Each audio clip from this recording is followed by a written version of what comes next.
Hey guys, I just felt in my heart that God wanted me to make this video because I've been seeing a lot lately how, mostly teenagers and young people, how they say that, oh, I'm gonna go to hell if you don't go to church, you're going to hell, if you don't do these such things, you're not gonna, if I'm such a, if I'm a good enough person, I can make it to heaven.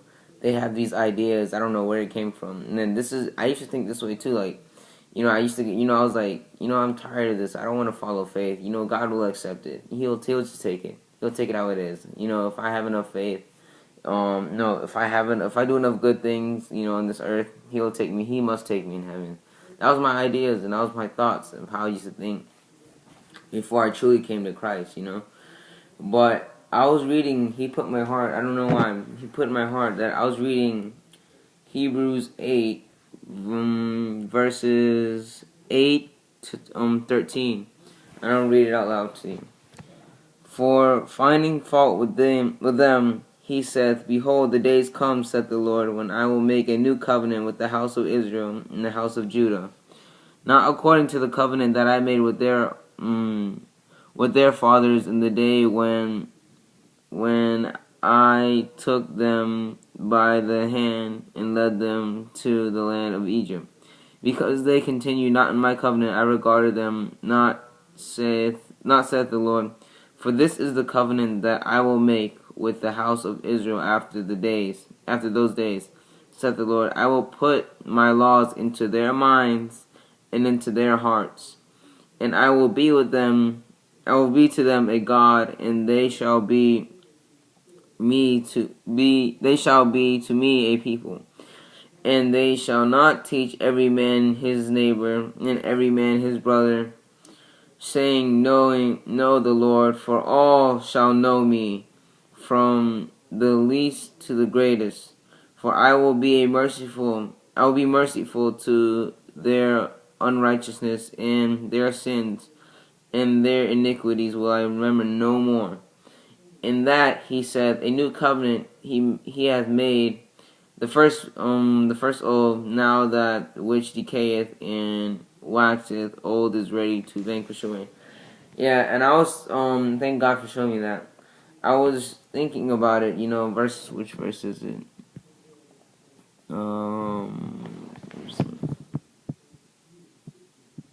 Which verse would it be? Where's that? Hold on, I'm sorry.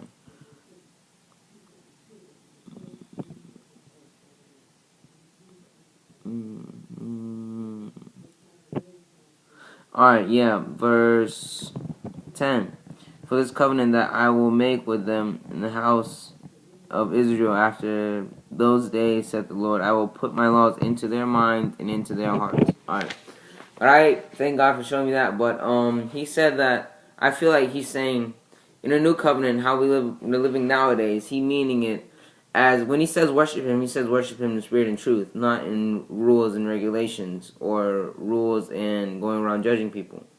So what I was taking that as, worship in spirit and truth. Spirit, go. You don't have to go to church. If you already know how to shoot a gun, why do you go to gun ranges? Because you want to practice. You want to better your skills. If you already know God and believe in Him, why do you go to church? So you can strengthen your spirit, because you're being attacked all weekend long by the world, And that's the main thing that most people don't understand. And I thank God for showing me this. But, I don't know. Why did I lose my train of thought? I'm sorry. What he was saying, spirit and truth. You have to go, simply you can go in your room, and if you're not a saved Christian, go in your room, say Christ, I know I can't do it without you, for you made a new covenant. The old one wasn't perfected, so you made a new one. Through you, who is perfect, we have life, and we can truly live in your kingdom.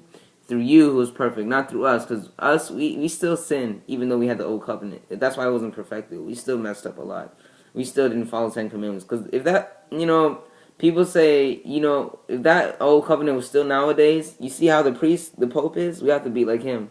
And he probably isn't even close to, I'm not saying anything, but I'm saying he probably isn't even close to God. Because he probably worships him, rules and regulations, not touching here. But this new covenant is talking about like how is spirit and truth. So spirit being written, when he says you'll be written in your minds and in your hearts, when you're born, you're not taught how to love your parents, are you? You're not taught you should do this and that. Oh no, you should not do that and do that because they won't love you anymore if you do this. You're not taught that. Automatically, it comes to you when you're born. You make your attachment. You know who they are. You grow up with them. You start loving them. And would you slap your parents? Would you shoot somebody right in front of your parents? Would you stab somebody or rape somebody right in front of your parents, or lie right in front of their face, bold face? Would you do that? You wouldn't, because it hurts you in your heart. So why do people go around saying, just doing things, and not knowing that, and they know that God is watching them, but they just still do it. They still go like, oh no, well, I'm not good enough for God because I'm not doing this, I'm not doing that, I'm not doing that. That's the old covenant. God said they'll be written in your minds and your hearts. You're born loving your parents. Now you don't have to be taught how to love your parents and treat them. It's just automatic. Doing certain things to them hurts you in here. So same thing with God, doing certain things to Him hurts you in here. I don't know why, people get all weird about God. Oh, God is this, God is that. You can't love Him like that. You can't love Him like this. So what is love then?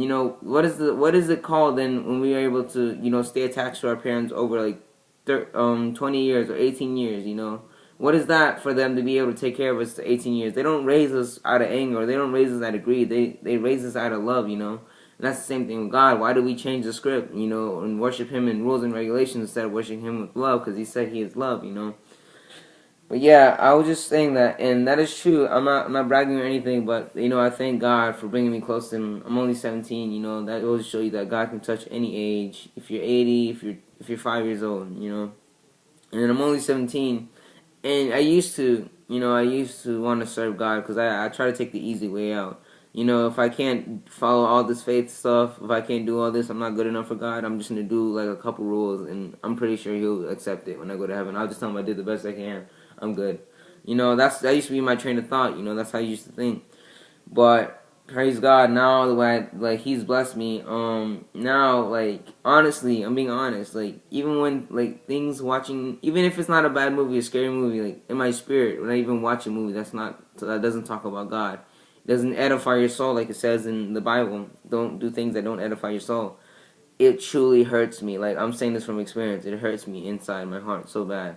Like my heart, I feel like it's turning cold and like harder and harder at the moment.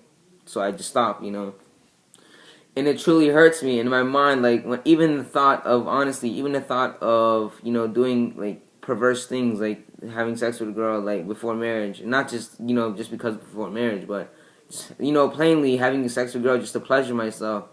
That just even hurts me in my heart. Like most teenagers thinks that, oh yeah, that's cool, yeah, oh, you getting it in. To me, it literally hurts my heart. Even just thinking about it hurts my heart, and that really touches me. And the way God says, worship Him in spirit and truth.